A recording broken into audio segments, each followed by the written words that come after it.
Tá vendo esse museu pegando fogo aí? Então, não é o Museu Nacional de ontem, é o Museu da Língua Portuguesa em 2015. E esse outro, também não, é o Teatro de Cultura Artística em 2008. 2010 foi o Butantã. 11 foi o incêndio no Palácio da Praia Vermelha. 12 a Faculdade de Letras da UFRJ. 13 o Memorial da América Latina em São Paulo. 14 o Laboratório do Centro de Ciências de Saúde no Rio. 2016 a Cinemateca e a Reitoria. Em 17 foi o alojamento estudantil. E agora em 18 o Museu Nacional. Todos pegaram fogo, então não foi e nunca é por falta de aviso. Que o laudo conste que foi por mero acidente. Desculpa, não foi. Acidente é tsunami, terremoto, raio, chuva ou furacão. O que aconteceu no Museu Nacional é crime. Chocante, sem dúvidas. Inesperado, jamais. Escreva esse vídeo na madrugada do incêndio. Não consigo dormir. É como se todo o país queimasse. As notícias dizem que não há vítimas. Eu discordo. Houve muitas vítimas do passado. E entre as mortes a nossa Luzia, a primeira brasileira. Foi vítima do descaso dos seus filhos do futuro. 13 mil anos de história na natureza. Não resistiu a 50 na nossa mão. Há uma sabedoria antiga que diz que uma pessoa ou um povo só morre de verdade quando ninguém mais tem a oportunidade de lembrá-lo ou acessá-lo. Tinham povos e espécies nesse museu que não existem mais e que sua última memória estava ali. Agora, morreram para sempre. Triste o país que acha que pode sonhar com o futuro sem preservar o seu passado. E aí? Suave? Não, né? Eu não sei a relação de vocês com o museu, mas acho que qualquer pesquisador e áreas próximas da pesquisa de história ou biologia sentem a paulada mais vezes. Museu é fonte de pesquisa e sei lá, tô muito em choque. A gente nunca fala nada sobre museu, então agora a minha ideia é fazer um mix de história, reflexão e desabafo para entender como algo assim acontece no Museu Nacional, no maior acervo do país. E o pior é saber, vai continuar acontecendo. 6 de julho de 1818. A família real mal chegara ao Brasil e logo Dom João VI funda o primeiro museu brasileiro. O prédio não era esse de ontem. Esse, mais robusto e chique, inspirado no que havia de mais moderno na Europa, era simplesmente a casa da família real. O museu ficava na Casa dos Pássaros, no centro do Rio. Desde aquela época, o acervo já contava com obras raras. Para você ter noção, teve uma obra que veio escondida no navio da coroa portuguesa. Era a coleção de minerais de Werner, o fundador do estudo da mineralogia, que foi comprado por Dom João e que Napoleão pretendia roubar. Também tinha o meteorito de Benderó, encontrado na instituição desde 1888. O trono do rei africano de Adandozan, que foi doado em 1811 lá em Portugal. Enfim, a família real, que nadava em dinheiro, gostava ao menos de colecionar arte. Olha o Dompas no Egito aí comprando relíquias e múmias para o nosso museu. Com o Dompas, inclusive, a gente adquiriu muita coisa, como o manto do rei Kamehameha, o último rei nativo do Havaí, que fez amizade com Dompas quando fugia dos ingleses. Enfim, foi só em 1892 que o museu fora transferido para a Quinta da Boa Vista, onde estava até ontem. Isso aconteceu porque a proclamação da República e o exílio da família imperial queria apagar os luxos do Império, e o museu ocuparia esse lugar. E agora ele passava a se chamar Museu Nacional. Tá vendo como até no nome do museu tá cheio de marca da nossa história? Pesado e tudo queimado. No início da década de 20 e 30, o museu passa a ser entendido como símbolo do progresso da nação, e a pesquisa começa a ganhar espaço na Quinta da Boa Vista.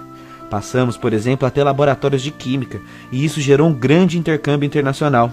Em 25, o Einstein e a Marie Curie, em passagem pelo Brasil, fizeram questão de ir ao nosso museu. O local era sempre muito frequentado, obviamente, pelas elites, mas sempre referência da cultura nacional.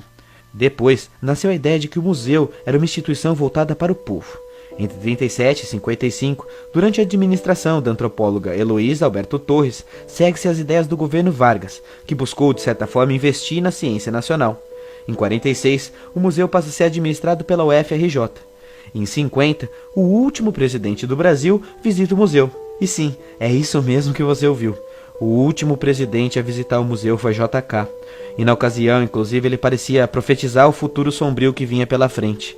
Dizia ele que se o Brasil soubesse a grandeza e a riqueza do museu, não deixaria ele chegar nesse estado. Daí pra frente foi só resistência.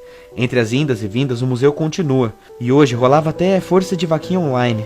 Mas são os trabalhadores apaixonados, os pesquisadores fervorosos, os restauradores guerreiros é que, independente da gestão pública, mantinha o museu. Até ontem, o acervo era composto por cerca de 20 milhões de itens e resistia, sendo o maior e mais importante acervo indígena e uma das maiores bibliotecas de antropologia do nosso continente. Tinha departamento de paleontologia, geologia, antropologia, biologia, 400 alunos de mestrado, doutorado. Acabou.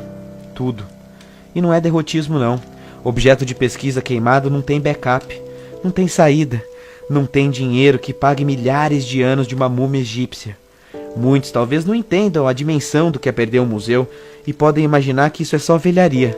Mas sabe por que pensam nisso? Porque nós não frequentamos museus. Museu tem muito mais do que isso, e engana-se quem acha que é perder o passado. Pense, por exemplo, numa espécie de animal rara, batizada e depositada nesse museu há 100 anos. A referência fica ali para sempre, para os povos do futuro estudarem.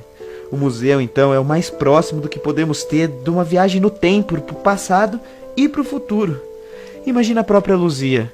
Perdemos não só o passado de 13 mil anos dela, mas todas as descobertas que o futuro poderia fazer sobre a Luzia e sobre nós. Entende o tamanho do dano incalculável e infinito que estamos passando? É passado, presente e futuro contaminados. Inclusive, vamos falar de presente. Que estado é que estava o museu?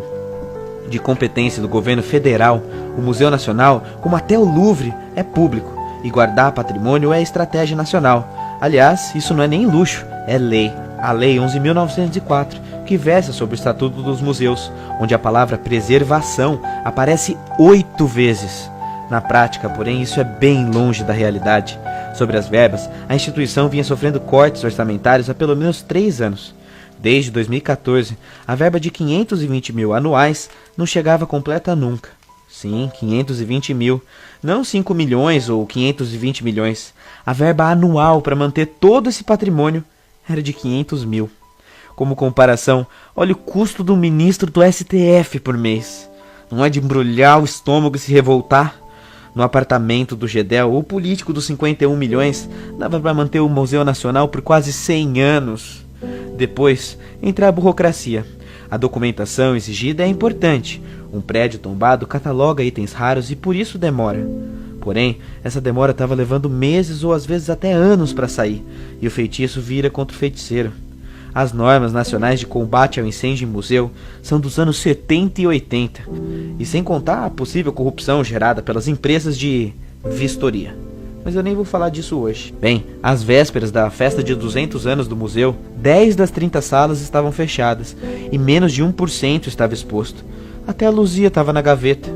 Em janeiro, o museu chegou a ficar fechado por 10 dias, e após uma greve de funcionários, não faltou reportagem denunciando a calamidade pública que estava rolando.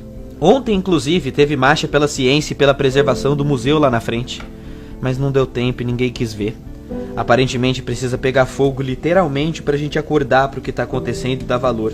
E sabe o que tá escrito pro roteiro dos próximos dias, né? Vai aparecer algum especialista, vai culpar alguém ou talvez nem isso, os governos vão continuar agindo com total descaso ao patrimônio público, as paredes de outros museus vão continuar caindo e os políticos, sabe o que eles vão prometer?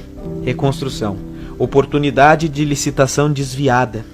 Como se dinheiro trouxesse de volta 10 mil anos de história. É revoltante, manter serenidade nesse vídeo tá difícil.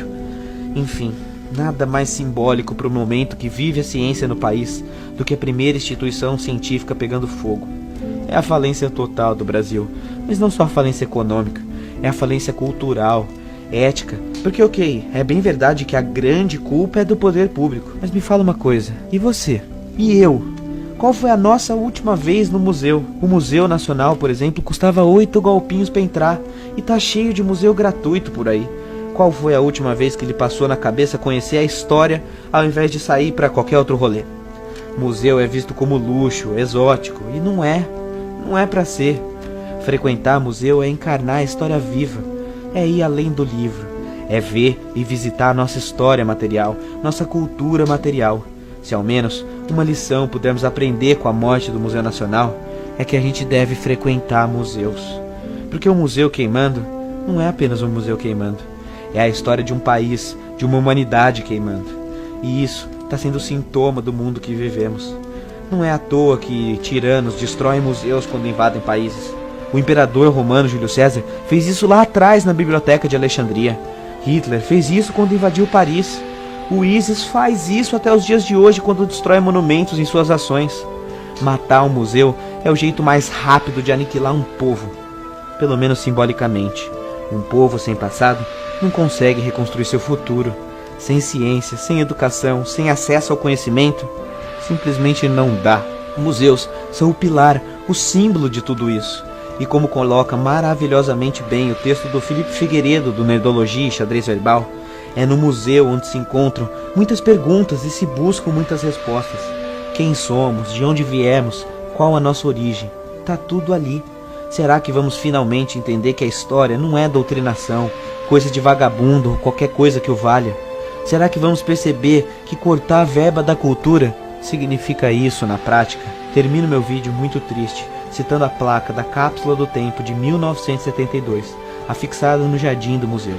Nela, muitos itens lá da época depositados e um desejo, que o povo conservasse o museu e abrisse a cápsula somente em 2022. Nosso descaso destruiu tudo antes disso. Todos que por aqui passem, protejam esta laje, pois ela guarda um documento que revela a cultura de uma geração e um marco na história de um povo que soube construir o seu próprio futuro.